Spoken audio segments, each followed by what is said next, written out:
Office মালিক তো পলাইছে, আমাদেরকে ফিঙ্গার লক করছে, কোথাও চাকরি নিতে পারি না। 20% শেয়ার কিন্তু বিজিবিও ভাই, বিজিবি মালিক পক্ষের কথা বলে। আমরা কেউ রোড ছাড়বো না। সরকার তো এখন আর দেখতেছে না আমাদেরকে, সেনাবাহিনী আমাদেরকে বারবার লাঠিচার্জ করতেছে। রানিং 4 মাস চলে আমরা বেতন ভাতা পাচ্ছি না। কোনো জায়গায় গেলে আমাদের ফিঙ্গারিং ব্লক বলতেছে যে আমরা আর দেখতে পারবো না, আমাদের পিঠ এখন দেয়ালে ঢুকে গেছে। যত শ্রমিক আছে সবার এক দাবি, এক চাওয়া, বকেয়া বেতন, ঈদ বোনাস, ছুটির টাকা সম্পূর্ণ পরিশোধ করার জন্য আমরা দাবি জানাচ্ছি। অফিস মালিক তো পলাইছে, আমাদেরকে ফিঙ্গার লক করছে, কোথাও চাকরি নিতে পারি না, এবং কি আমরা বেতনও পাচ্ছি না। মে মাসের 20 দিনের বেতন দেওয়া হয়েছে আমাদেরকে, এরপরে আমাদেরকে আর কোনো খবর নাই, গেটে যাইতে পারি না, গেটে যাইতে দেয় না, অফিস খুলে দেয় না।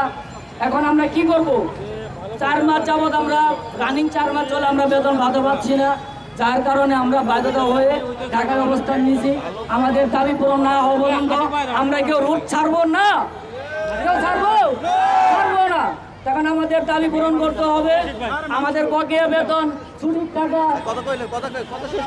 ছুটির টাকা সব পাওনা আমাদেরকে বুঝাই দিব। আমরা আমাদের ফিঙ্গার উড়াই দিব, ফিঙ্গার ভ্যানিশন করে দেবো, আমরা চলে যাব।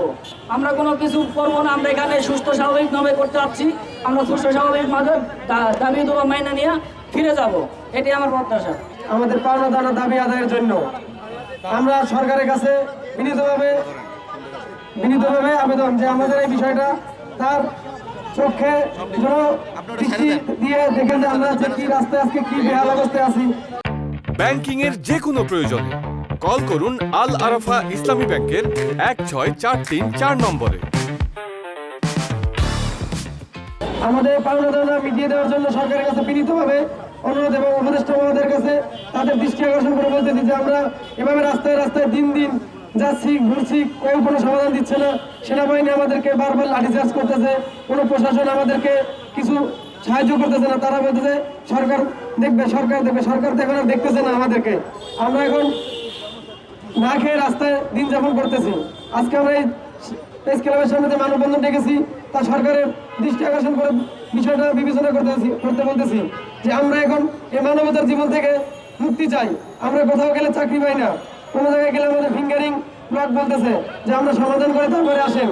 এটা সরকার এটা বিশেষভাবে বিবেচনা করবে যে মালিক পক্ষকে কিভাবে সে আনবে, এটা সরকারের দায়ভার, এটা শ্রমিকের দায়ভার না যে শ্রমিক মালিককে ধরে আনবে।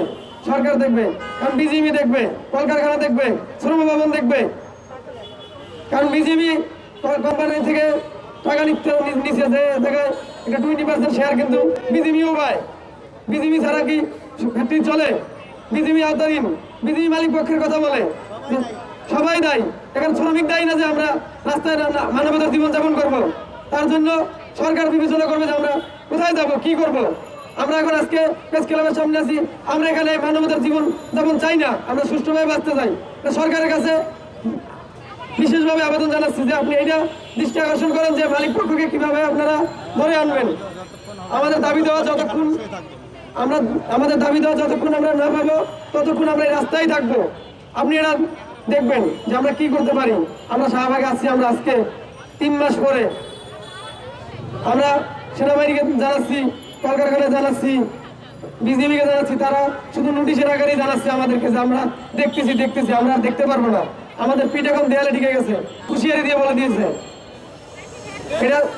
এটা আপনি দেখবেন মাননীয় উপদেষ্টা, আপনার কাছে বিনীতভাবে অনুরোধ, আপনি এই বিষয়টা খুব নজরদারিতে রাখবেন। দেশে দেশে সবার সাথে দ্য নিউজ।